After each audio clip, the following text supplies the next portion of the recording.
What's going on YouTube? My name is David and welcome to my Dragonborn PC review commentary. I've already finished the DLC on Xbox 360 and have gotten into it pretty deeply on PC, so I can give my overall review of all the content. The first part of this video will be me talking about the DLC without any additions.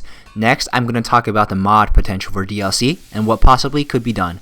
Finally, I'm going to show two mods you should consider getting irrespective of your interest in Dragonborn. It's throwing weapons and bandolier, so definitely stick around to see those, they're very cool.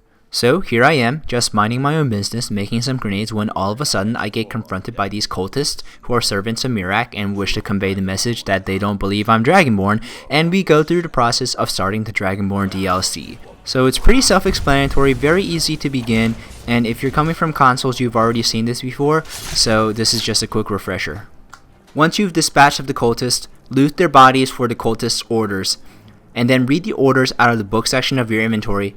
It'll tell you about Mirak and instruct you to go to the island of Solstheim to find him, so go to Windhelm Docks, convince this sailor who doesn't want to go back to Solstheim to take you there, and boom, you've started the Dragonborn questline. This is the scene that plays when you first sail into Solstheim. Dragonborn is a very quality expansion and I highly recommend getting it. It adds an entire new region to explore. Solstheim is an island east of Skyrim and northwest of Vanderfell. Its geography is similar to that of Morrowind and Skyrim, with snowy mountainous regions to the north and volcanic ashland to the southeast. From Solstheim, you can see Red Mountain, the volcano that's one of the most distinctive features of Morrowind.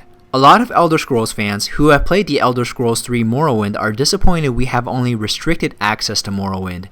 And the island of Solstheim is indeed very small, but there is an abundance of things to do. Those of you who have played the Thieves Guild questline from the main game of Skyrim will recognize the last name of this blacksmith. Dragonborn's main questline is quite lackluster and in my experience not up to par of the questline of Dawnguard. There were a lot of elements that could have been developed deeper.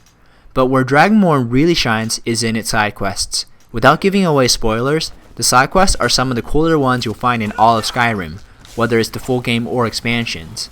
One thing that I found the Skyrim main game to be lacking of is its late game content, and there's definitely a lot of that to be found in Dragonborn. There are a lot of new enemies and creatures to fight, and they are all a lot stronger than ones you found before.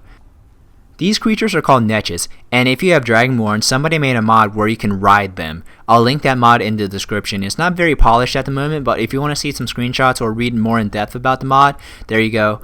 But there's a lot of powerful and unique weapon and armor sets to quest for in Dragonborn, as well as new ones to craft. Mages will also feel right at home with an abundance of new spells to learn.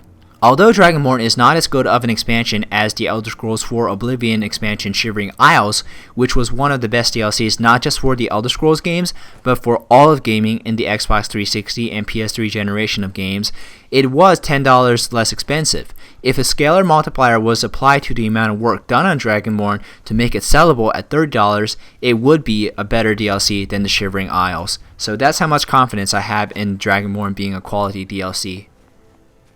But Dragonborn is not without its problems. Bethesda made some very uninspired additions, such as spears and werebears. Click on the picture-in-picture to see my in-depth videos on either of those things. Instead of fully adding another weapon class, what they did with spears was just lazy.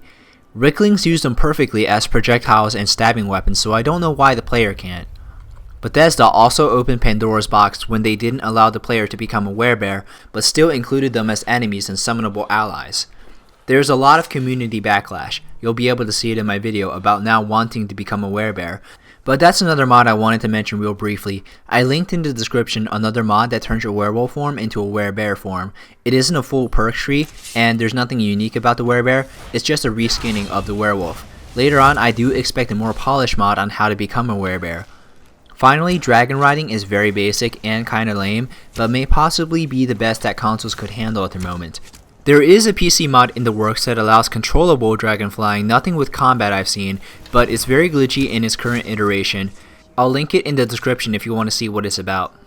That's everything I wanted to say about Dragonborn today. Now I'm going to show you two cool mods that you can get without the DLC. The first is the Bandoliers mod.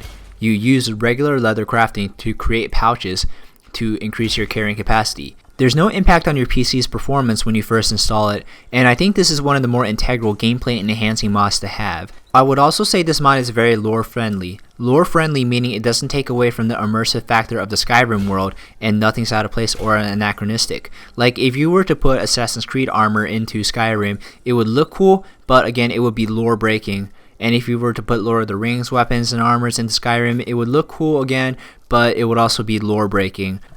Let me know if there are any specific mods you would like to see, but it's definitely on my wish list for next gen consoles to be able to incorporate modding from the community.